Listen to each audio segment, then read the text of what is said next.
Die Rhein-Wiesen-Lager 1945 waren die Hölle. Das Leid der deutschen Kriegsgefangenen wird leider viel zu wenig thematisiert. Es gab insgesamt 23 von ihnen, die als Durchgangslager geplant waren. Hunderttausende deutsche Kriegsgefangene wurden dort von den US-Truppen als DEF, Disarmed Enemy Forces, eingestuft. Ein folgenschwerer Schritt. Dadurch galten für diese Gefangenen nicht die Genfer Konventionen und die Bedingungen waren extrem hart. Überfüllung, katastrophale hygienische Verhältnisse und Mangel an allem. Keine Unterkunft, keine ordentliche Verpflegung. Die Gefangenen waren Regen, Schlamm und Wind jederzeit ausgesetzt. Um schlafen zu können, mussten sie Erdlöcher graben. Nur so waren sie ein wenig vor den Elementen geschützt.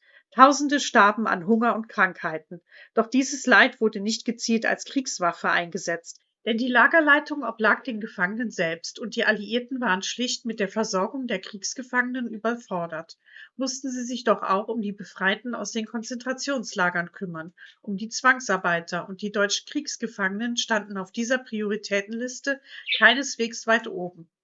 Die schlechten Bedingungen waren dem Chaos des Kriegsendes geschuldet, denn die sich ergebenden deutschen Truppen überstiegen in ihrer Zahl die Kapazitäten der Versorgungslinien der Alliierten.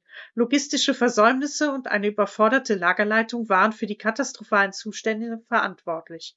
Dahinter steckte keine Ideologie oder gar Rachegedanken auf Seiten der Alliierten. Die Behauptung von absichtlichen Massenmord an 1 Million entspricht nicht den Tatsachen. Der Romanautor James Buck hatte diese These aufgestellt, nach der bis zu 1 Million deutscher Soldaten in angloamerikanischer und französischer Gefangenschaft gestorben seien. Historiker haben diese These eindeutig widerlegt. Das Leid wäre vermeidbar gewesen, aber es war keine bewusste Ausrottungspolitik. Das unterscheidet die Rhein-Wiesen-Lager grundlegend vom KZ-System der Nazis.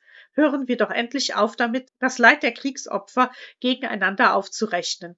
Und wir sollten auch nicht zulassen, dass das Leid der Kriegsgefangenen Jahrzehnte später dafür missbraucht wird, das unaussprechliche Leid der Shoah zu relativieren.